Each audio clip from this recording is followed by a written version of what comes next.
Agroband Piauí. Oferecimento. Financie seu projeto de energia solar com o Agro Amigo Sol. Banco do Nordeste. Oi pessoal, muito bom dia. Está começando o Agroband Piauí. Toda semana um encontro aqui na tela da Band Piauí com as notícias do agro. Vem com a gente que no programa de hoje você vai conferir. A Embrapa amplia a produção de jaborandi e aposta no fortalecimento da cadeia produtiva da planta medicinal, valorizando o cultivo sustentável e a geração de renda no campo. O jaborandi, ele é, na prática, a única fonte viável de produção em grande escala da pilocarpina. É por isso que é tão relevante trabalhar o jaborandi, cultivá-lo para conseguir produzir isso de forma sustentável. A colheita do milho avança pelo país, mas a oferta ainda limitada mantém os preços em alta no mercado. Entenda os fatores que explicam esse cenário. No momento mesmo, com uma colheita de uma safra, os produtores estão aguardando o comportamento do mercado internacional, os compradores estão aguardando baixar os preços, então esse jogo de mercado fica definindo os preços futuros. Quase metade do agronegócio brasileiro deve ser impactada pelo novo tarifaço dos Estados Unidos. Saiba quais setores serão mais afetados. Cerca de 47% das exportações do setor para os Estados Unidos serão sobretaxadas. E ainda, uma receita que é tradição na culinária nordestina. Aprenda o passo a passo da deliciosa paçoca de carne de sol. Fique com a gente porque o seu Agroband Piauí está só começando.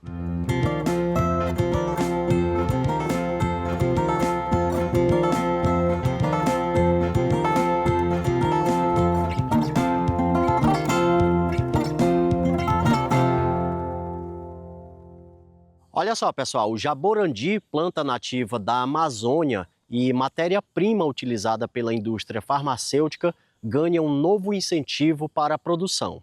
Acompanhe na reportagem.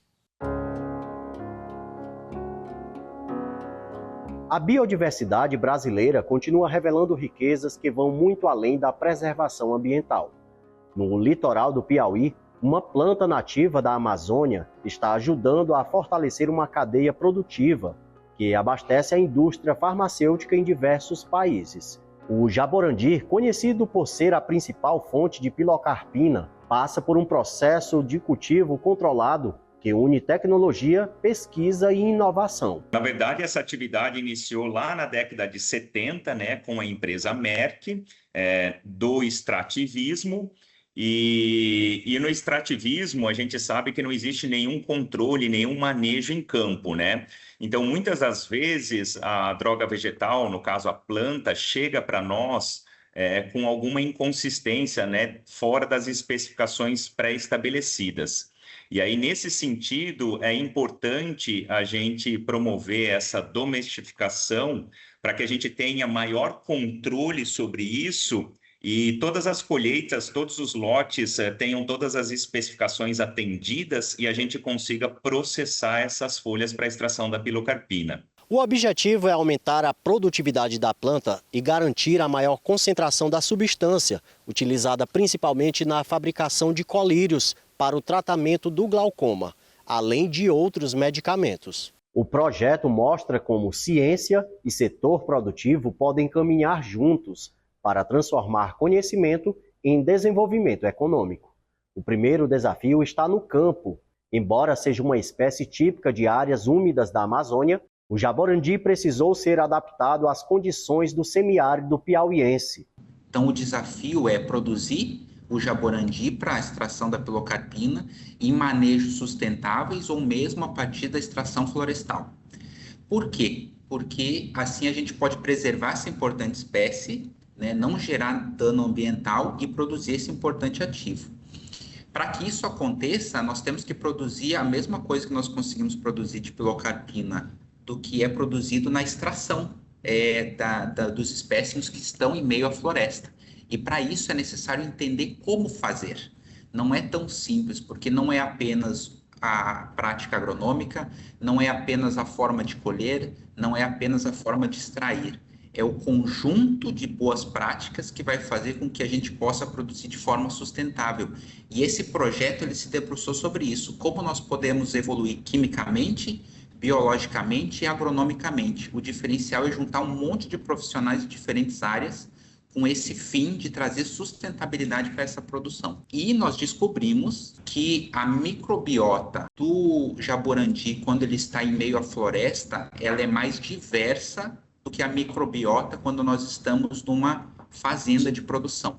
Para isso, os pesquisadores criaram um ambiente controlado, com irrigação e estruturas que reduzem a incidência direta do sol. O manejo adequado permite o desenvolvimento saudável das mudas e representa um passo importante para ampliar a produção de forma sustentável, garantindo matéria-prima suficiente para atender à crescente demanda da indústria farmacêutica. Porém, produzir mais não é o único objetivo da pesquisa. O grande desafio é aumentar o teor pilocarpina presente nas folhas do jaborandi. Essa concentração pode variar conforme fatores como o clima, solo e até os micro-organismos que vivem ao redor das raízes da planta.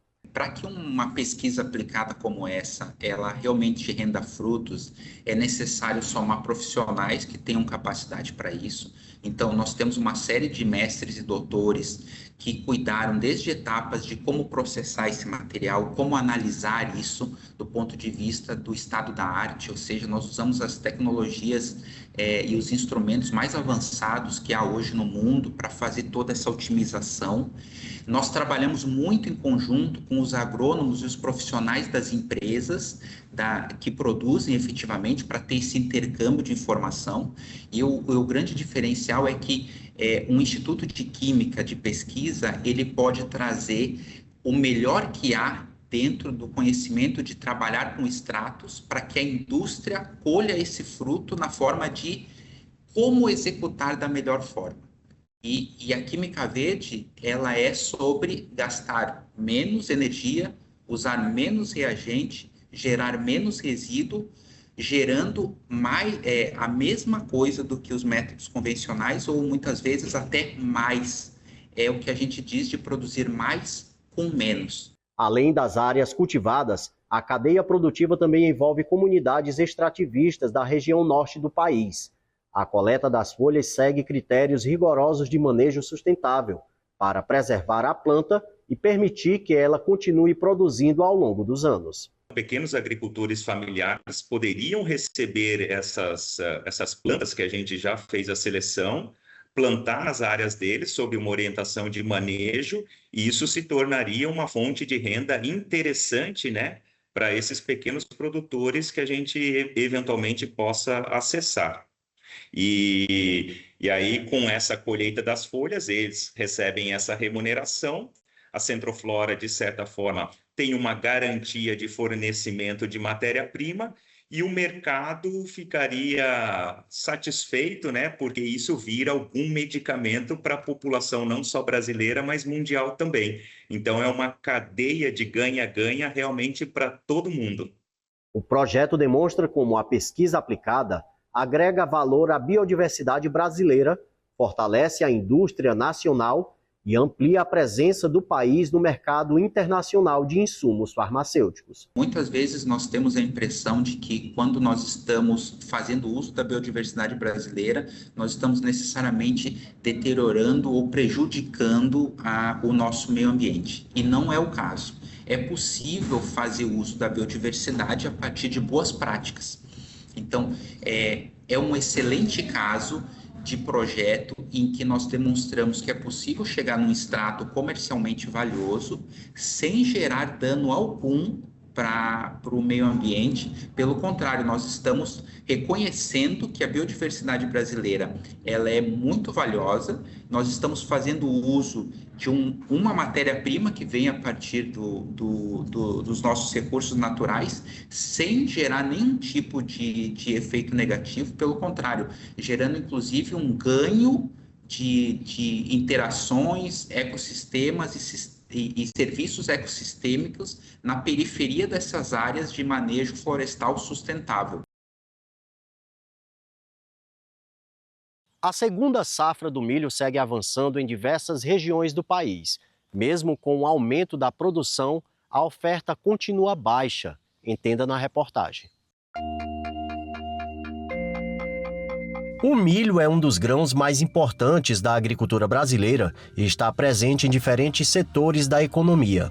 Além de ser utilizado na alimentação, ele é a principal matéria-prima da ração destinada à criação de aves, suínos e bovinos. O cereal também abastece indústrias de alimentos, bebidas, biocombustíveis e diversos produtos derivados, o que faz com que qualquer alteração na oferta ou no preço tenha reflexo em toda a cadeia produtiva. Por isso, o comportamento do mercado é acompanhado de perto por produtores, indústrias e consumidores. A safra do milho é fundamental para a economia brasileira, já que o milho é utilizado para a alimentação de diversas cadeias produtivas, bovina, suína, aves, diversos outros alimentos, e o milho brasileiro é exportado para diversos países. Então, no momento, mesmo com uma colheita de uma safra, os produtores estão aguardando o comportamento do mercado internacional, os compradores estão aguardando baixar os preços em virtude da safra. Então, esse jogo de mercado fica definindo e prevendo-se os preços futuros.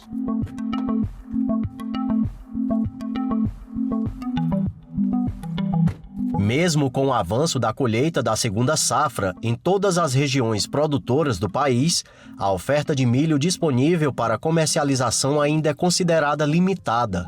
Diante da valorização do milho no mercado internacional, muitos agricultores preferem segurar parte da produção à espera de preços ainda melhores. A expectativa é de que a alta no mercado externo aumente a competitividade das exportações, tornando mais vantajosa a venda do cereal em um momento futuro. Outra expectativa é de que mais milho chegue ao mercado, ampliando a oferta e contribuindo para uma possível redução das cotações. Essa questão da safra internacional, das próprias condições de logística em virtude das guerras, vai ser fundamental também para definir se a safra ou boa parte dela vai ser vendida no Brasil. Mas para o consumidor, com uma disponibilidade maior, tende-se a ter um preço reduzido. Mas esse jogo de mercado no momento, espera-se aí que nos próximos dias tenha-se uma definição quanto a preços. Enquanto isso, o consumidor tem um impacto nos preços finais dos produtos consumidos no dia a dia. Então, essa projeção de safras recordes, mas boa parte dela pode ser destinada para o mercado externo e também para a produção de álcool, Então, a demanda pelo milho pode manter o seu preço também elevado.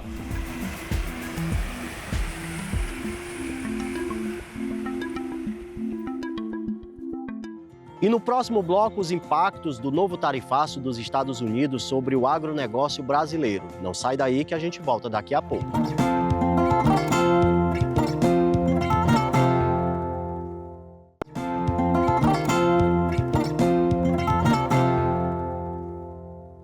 Voltamos com o AgroBand Piauí. Olha só, pessoal, o novo tarifaço imposto pelos Estados Unidos deve impactar cerca de 47% do agronegócio brasileiro.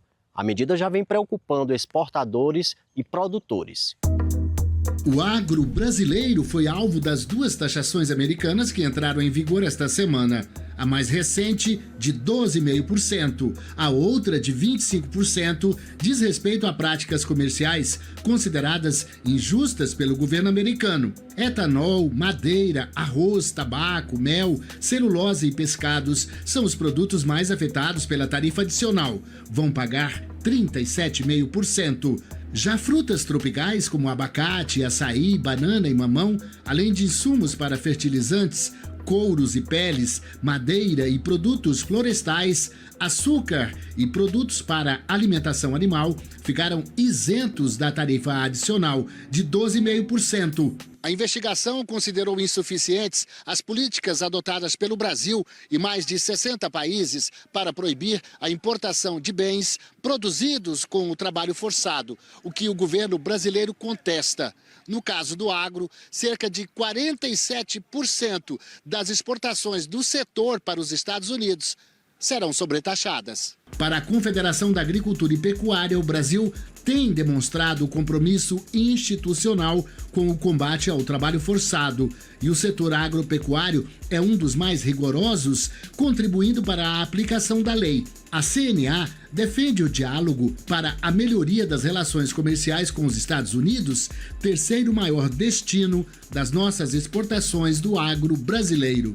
A alta competitividade do agro brasileiro não tem relação com qualquer prática ilegal e tampouco prejudica a produção norte-americana. As economias dos dois países são amplamente integradas. Acreditamos que o diálogo continua sendo o melhor caminho para a construção de soluções e para o alcance de resultados benéficos, tanto para o Brasil quanto para os Estados Unidos. Enquanto as negociações não avançam, o governo brasileiro anunciou uma nova linha de crédito de 18 bilhões e meio de reais com juros subsidiados para os setores mais impactados pelo tarifaço americano e pela guerra no Golfo Pérsico.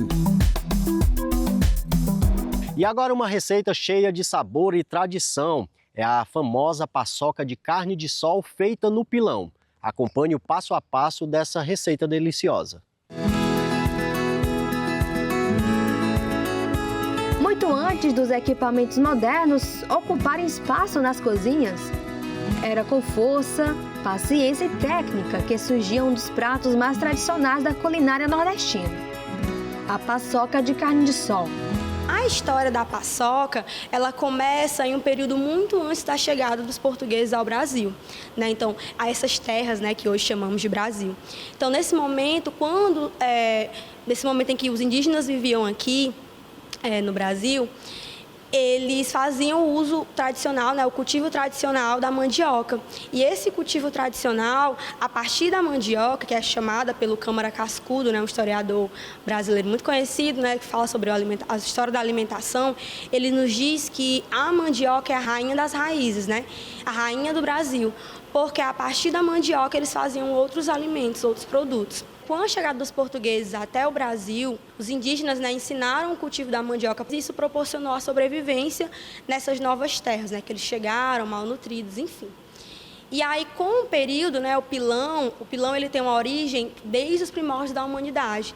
Então, várias formas de pilão, desse utensílio doméstico, ele surgiu em diferentes momentos. Mas um povo que utilizava bastante o pilão, para além dos povos indígenas, eram os povos africanos, né? Então, os povos africanos, eles utilizavam bastante, né, em rituais, mas também na alimentação, e esse uso foi cada vez mais intensificado. Então, a gente tem que pensar, né, a partir da mandioca, a farinha, que é um dos ingredientes da paçoca. E aí, lá no século XIX, lá no século XVII, século XVIII, a gente tem a questão da pecuária, né, no interior do Brasil. Então, principalmente aqui no Piauí, essa região aqui nordestina, né, nessa região mais do sertão para dentro. E aí, nesse momento, tem a questão da pecuária e tudo que o gado, né, poderia proporcionar. Então, uma das coisas, além do couro, né, a questão da carne.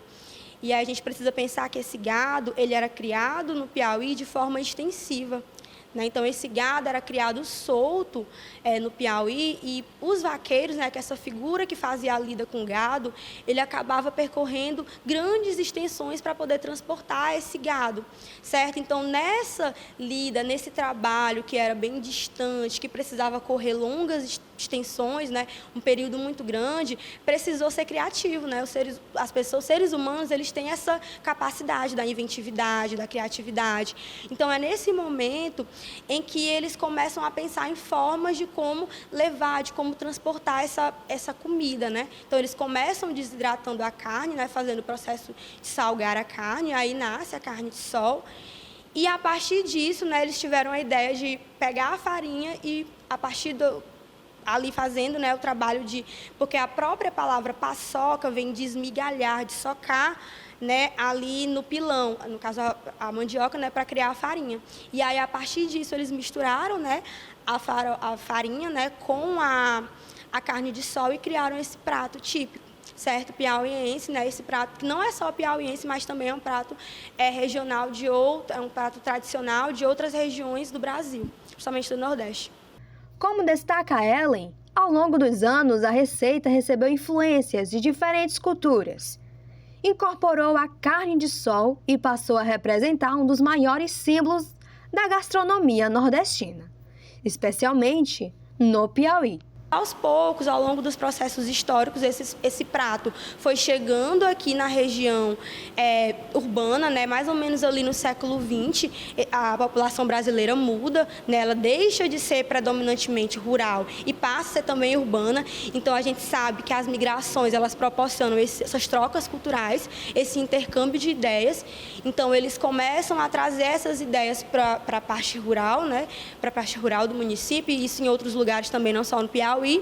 E a partir disso as pessoas começam a incorporar essa comida que antes era uma comida de trabalho, era uma comida de viagem, né? E começam a incorporar na própria alimentação, né? Então hoje a gente observa que nas festas, né, no nosso almoço, jantar, enfim, a gente sempre tem essa questão de consumir a paçoca. Então é importante nesse sentido, né? E traz uma questão de uma identidade, não só nordestina, mas também piauiense, a partir desse prato.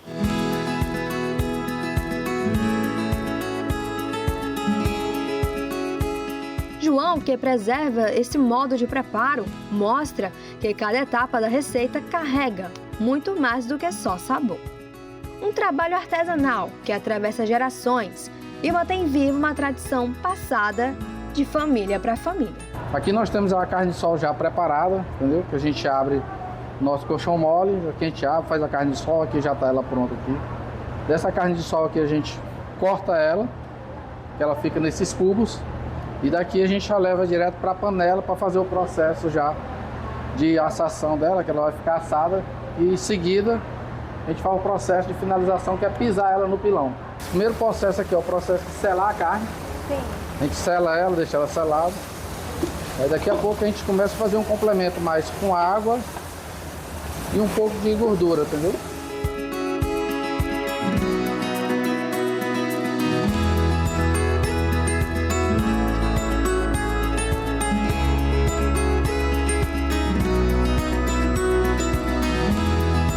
Finalizada já o processo de assação dela.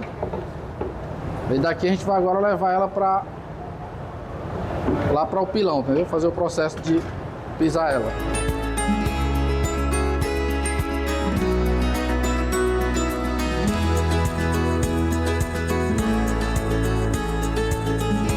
A gente vai passar para o processo da finalização dela, que é refogar a paçoca. O que a gente coloca aqui para servir como medida é em média de umas 160 gramas, entendeu? É o nosso padrão da porção de paçoca aqui, que serve até umas 4 pessoas como entrada. Mais ou menos um dente de alho, entendeu? Picado. A gente bota o alho primeiro, que tem um processo, ele dourar um pouco, entendeu? O alho começou a ficar dourado, você vê que sempre levanta já aquele cheirozinho. Aí você vai para uma cabeça de cebola média, picada. Aí em seguida você já vem já com a paçoca. Aí aqui a gente vai passar pelo processo de mexer. Eu gosto de colocar o cheiro verde logo aqui para finalizar, entendeu? Apaga o fogo, coloca o cheiro verde porque ela já dá aquela coloração na paçoca. Agora o último passo está aqui, ó. Entendeu? A banana. A banana. Por que da banana?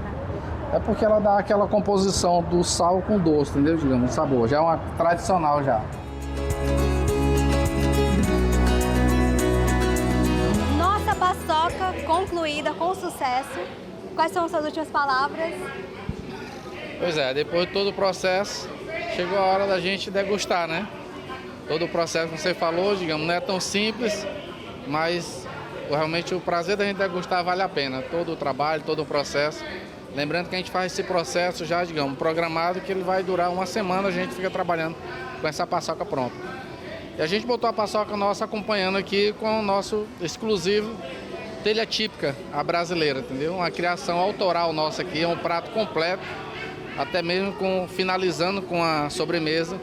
Só para reforçar, esse prato nosso aqui vai fazer parte de um festival, que é o Festival Maria Isabel, que a gente vai para o mês de agosto agora, como uma das novidades do lançamento, entendeu? uma palavra que define essa comida piauiense? Rapaz, único. O nosso sabor é único. Eu já viajei outros estados, principalmente estados nordestinos, mas essa culinária nossa, digamos, esse sabor, essa questão, a paçoca com manteiga da terra, um feijão trompeiro com azeite de coco, você não encontra em local nenhum, só aqui no Piauí. Então vamos provar, ver se realmente está boa, né?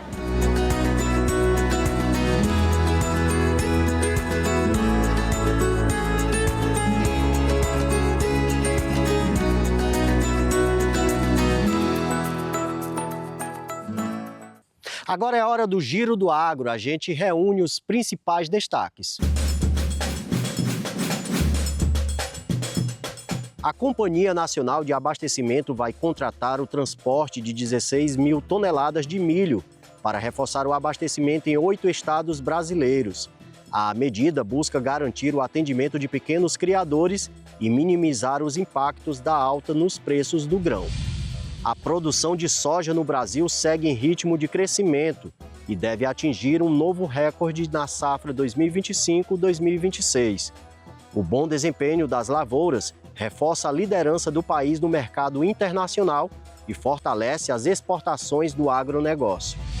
O agronegócio brasileiro continua impulsionando a economia do país.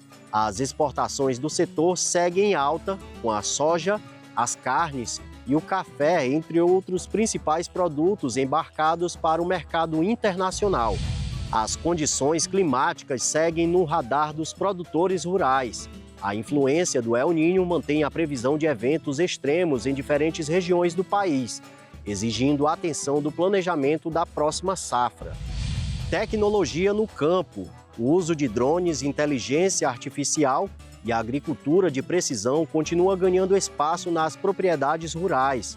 As novas tecnologias ajudam a reduzir custos, aumentar a produtividade e tornar o campo cada vez mais eficiente. E por hoje é só, pessoal. Obrigado pela companhia, pela sua audiência e até o nosso próximo encontro.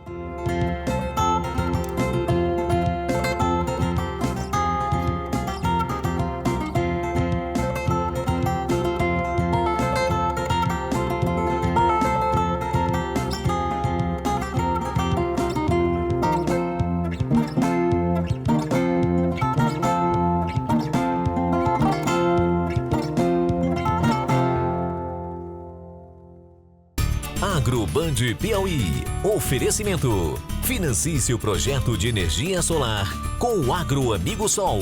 Banco do Nordeste.